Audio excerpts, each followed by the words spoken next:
Yeah. A person would urinate in a street in Kibra, but take them and put them in Kigali, they will not urinate.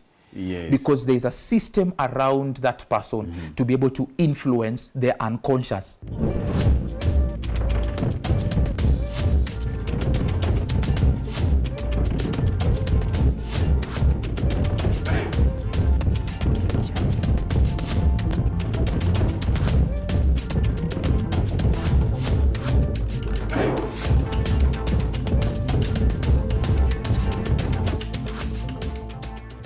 Hello and welcome to another episode of Noble, a platform that connects people through stories. With me today is a vibrant young man. When I see him, I always have in mind the young Obama. I've read Dreams from My Father, and this gentleman is causing waves, doing so many things. And I really want us to know what's the magic, why there is such fire in his belly that propels him to do more. But before we dive into it, Joe, welcome to Noble Africa Show. Thank you very much. Yeah, so a little bit about yourself and then we start this conversation. Yeah, I'm Joe Luchiri, as you said. Yes. Right now I'm a student at the Kenya School of Law. I'm also running an organization, a CBO, with my dad called Kibra, Educational, Social and Cultural Organization, Kibesco. Yeah. Yeah, so just basically working with young people on visionary leadership and faithful stewardship. That's what we do. We mentor, we give space for young people to become. Yeah, and also just to, do what their purpose is. Yeah, so basically those are the two areas that I major on right now, apart from other things that, I do as a young person. Yeah. I know you're a graduate of one of the ELF Africa's programs, ILEAD. I think, was it last year or last year but one? Last year but one. Last year but one. Yeah. You graduated from ILEAD. But it didn't take me time before I noticed here is a powerful young man. From the way you speak, from the way you dress, from the way you carry out yourself. So you've been to so many spaces. How do you find yourself in those spaces? Okay, how do I find myself in these spaces? Yeah, in Rwanda, in M-Pesa Foundation. I've seen you to places where, as a kid, I would dream to be. Yeah. I think knowing who you are is very important, and I think knowing who you are even pretty early is very important, because it sets you on a path where you're not guessing. Yeah. This is an area I want to invest in. This is my area of purpose, and this is where I want to build myself. Yeah. And this is where I want to push myself, because your understanding of what you carry for yourself, and also most importantly for the people and for your people, for the people that you are called for. Wow. So I'm a person who really believes in calling, and if one can be able to get their calling so early, it helps them even for the advantage of time. Time then becomes an advantage. Yeah, you're not wasting time, you are investing time in that area of calling to become a master in that area. So that's how I find myself, is just, I know this is where I am right now. This is where God wants me. This is where my generation needs me at the moment. And I need to push myself. I need to invest in myself.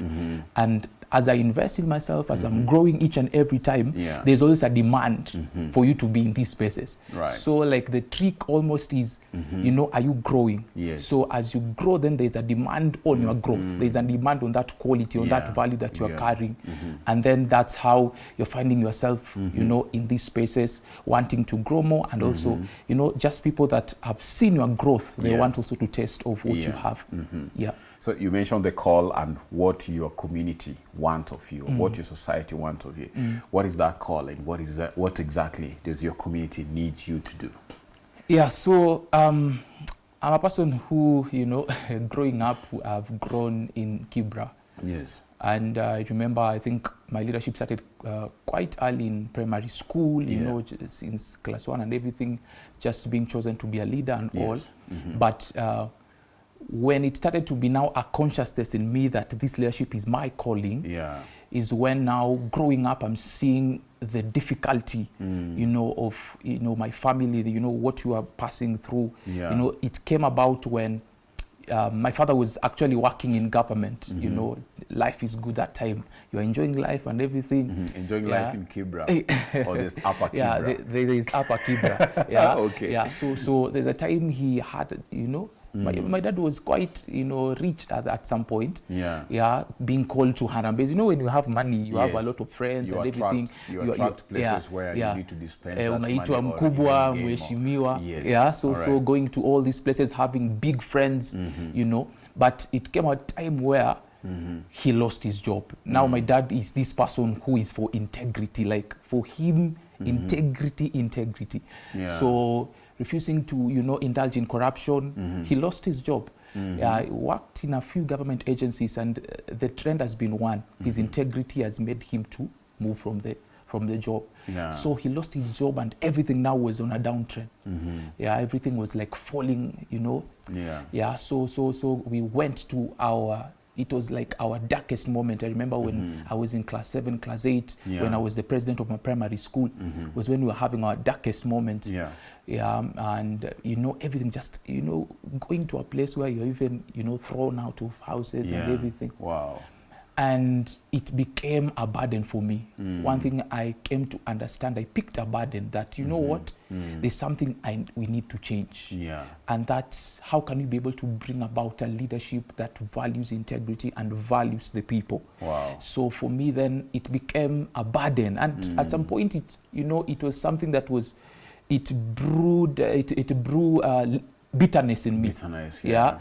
If I had not realized, even, you know, right now maybe I don't know how, but then I realized, you know what, this is something I need to deal with.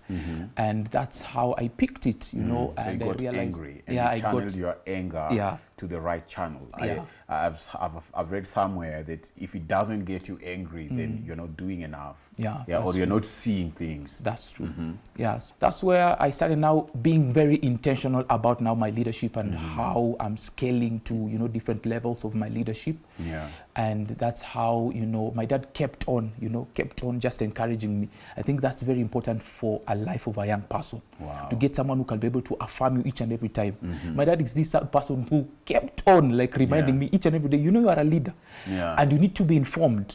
Once you stand in front of people, you do not tell them what they already know. You tell them, where should we go? It's called calling the king in the kid. So that's what actually, I'm very honest, that's what my dad, the biggest thing that he has done is that thing, you know, buying for me, you know what, this is a newspaper, read it. So I was just very informed. Getting any book, reading that book, getting myself ahead. And that's what he really, you know, pumped into me confidence. And I think that's confidence is very important. So once you have confidence, I think now the world just opens up for you. So going into high school and everything had challenges, because also I'm a person who's looking for something straight, a straight system, a system that, you know, as I said, that considers the students and the welfare of the students. So I rubbed, like, you know, I was in Chavakali High School in Form 1, but I shifted from Chavakali to Kakamega School because of that. And went into Kakamega School, got the same thing, you know, where you are against the system, against the admin. And these are experiences that maybe if I would go back to high school, I would maybe prefer just to stay low and, you know, wait. But also, I appreciate the growth that they brought, because for me then, you know, they helped bringing in me some level of stamina, some level of resolve, and also just to understand what is in the society, because you're coming into a society where you're going against the grain, going against the system. So just to cut you short, you know, there's so many young people, especially in the universities, for example, who they want to be rabble rousers. And there is always the belief that if you're a rabble rouser, and sometimes going against it like the hard way, is the way to solve things. And I remember PLO Lumumba one day talked about it and said that when he was younger, he would punch without the gloves. But now that age has caught up with him, he's learned a few things, some few realities about the society. Now, if he goes to a boxing ring, of course, he needs to have the gloves on. So you said when you were younger, probably you would have done, right now you wish you'd have done things differently. So how different would you have given the approach now that you understand life and its realities better, and with things you did, possibly trying to create change?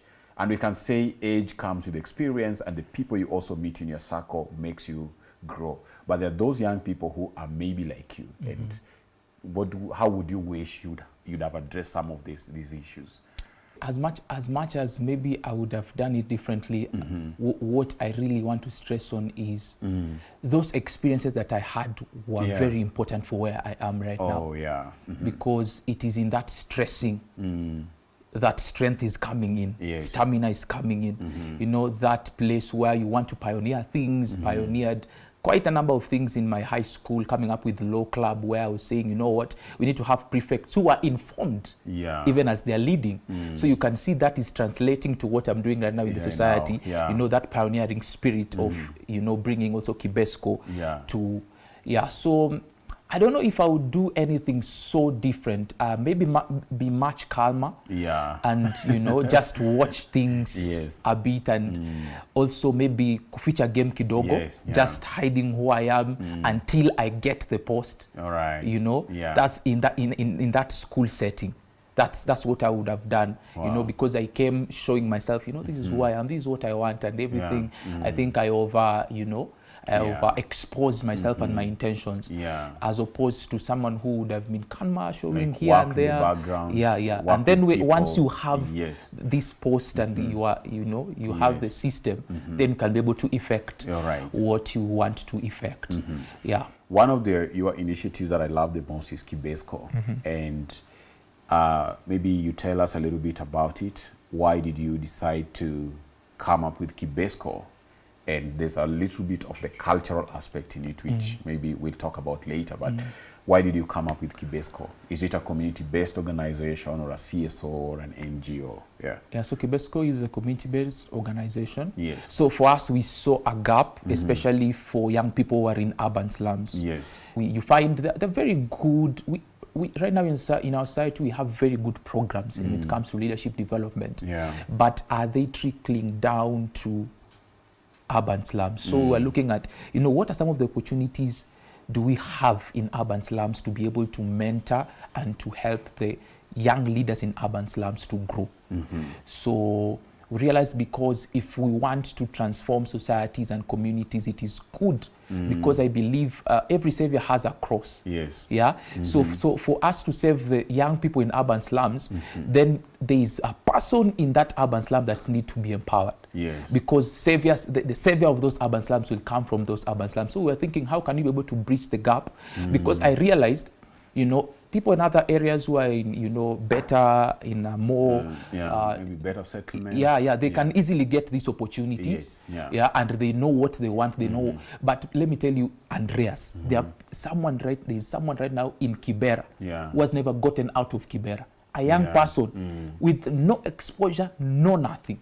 Schools in Kibra, born there, probably will go to high school in Kibra. Very true.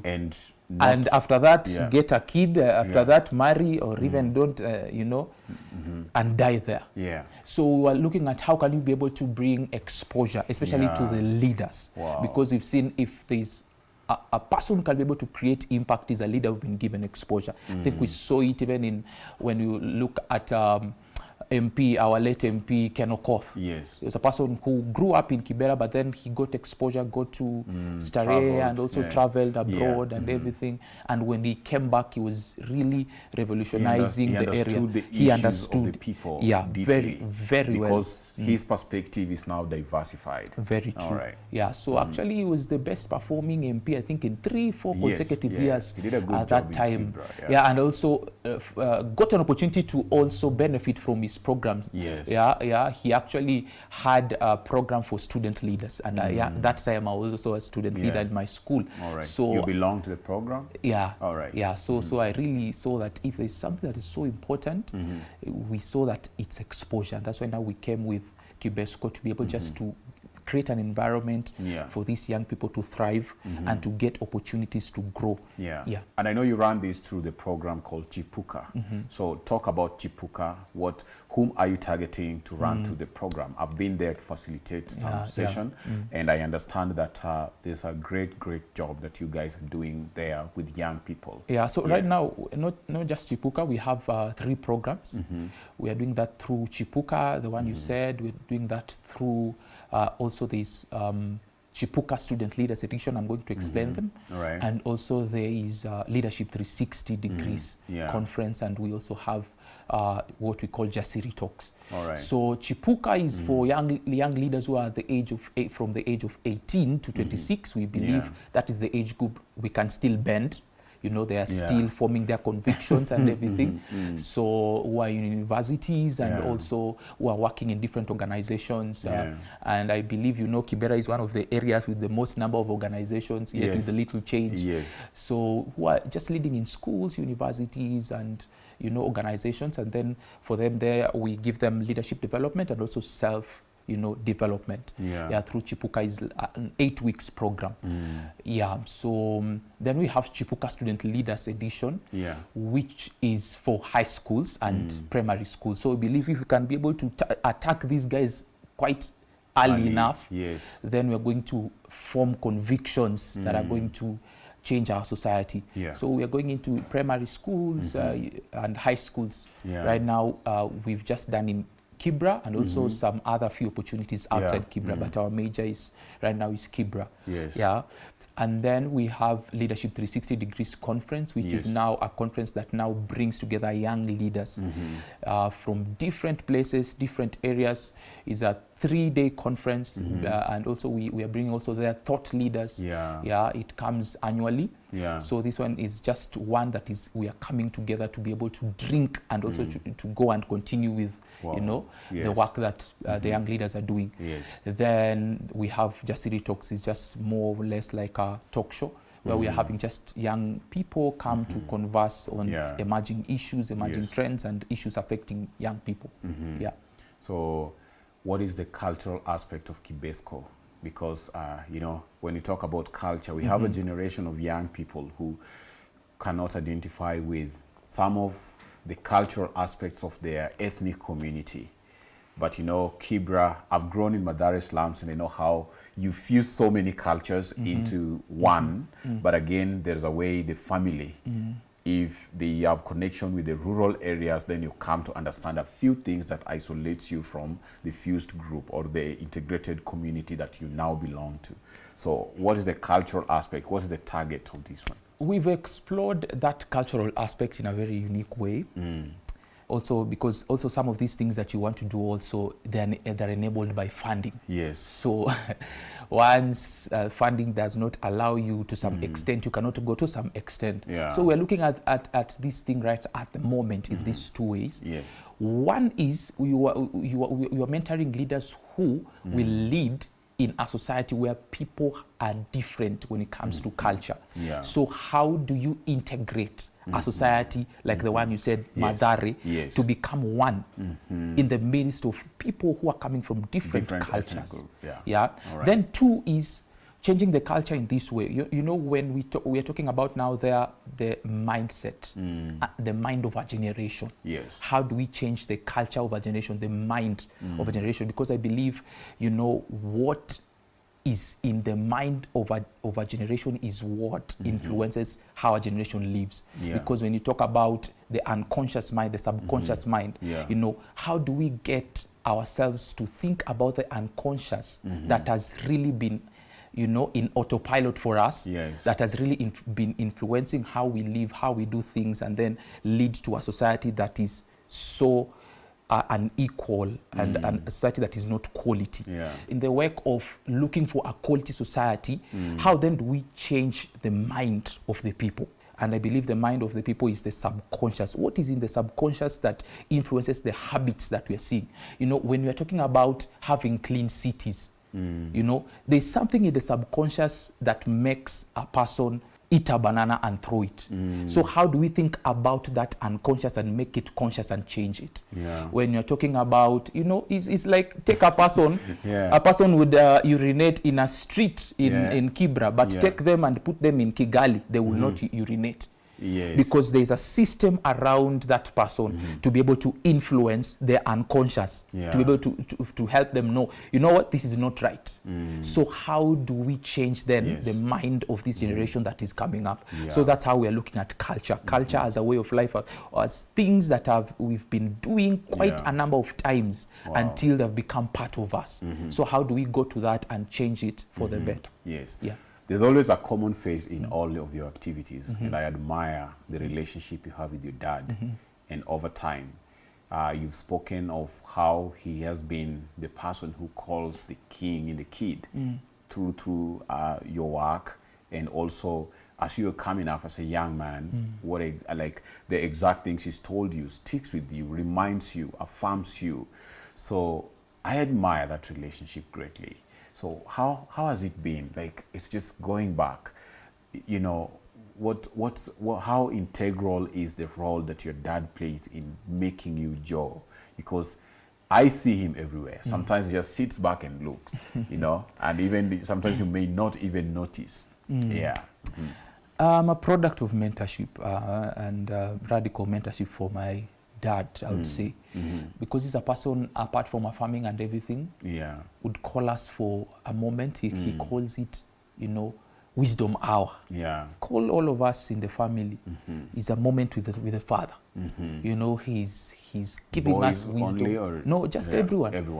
Sometimes we'd have boys, sometimes everyone, just the whole family. He would give, you know, wisdoms and you know, advice and all these things, because he understood. I think also him coming from a place where his dad died quite early.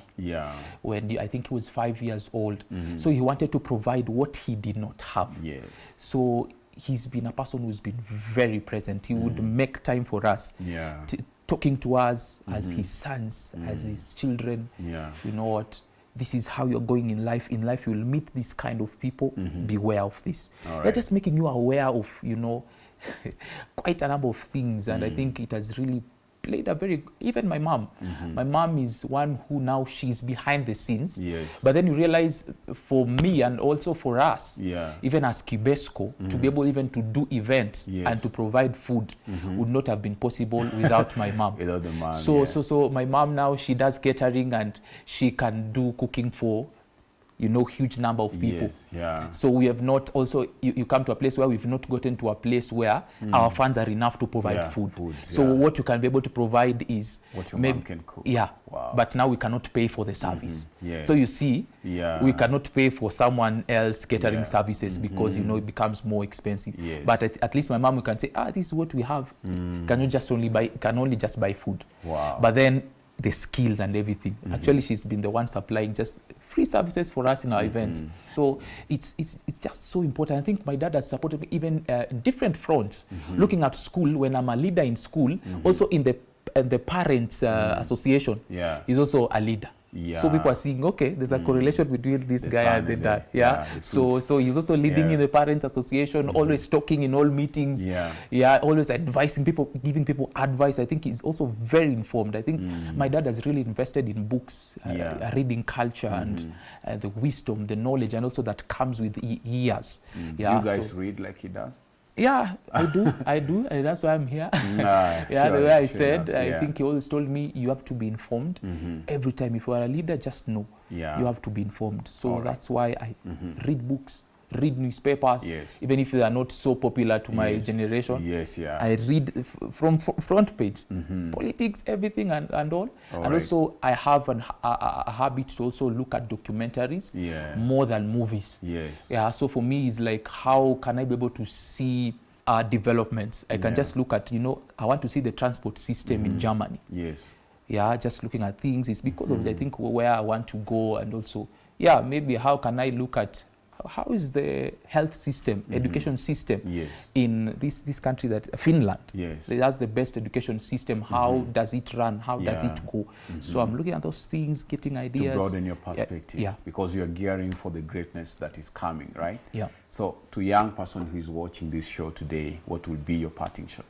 I would say purpose as opposed to work. I think each and every person, there is one thing they are meant to do in their generation. There is a calling. I said before, I said as we were starting, I believe in a person's calling. Yeah, that one thing, that one ingredient that you're supposed to bring to this earth. What is it? Wow. Yeah, and I believe that one comes from my own experience. I don't want to give like people I'm not giving people what I've read in books. You know, that one comes through where you are staying with God. Yes. You are conversing, having a relationship with God every time.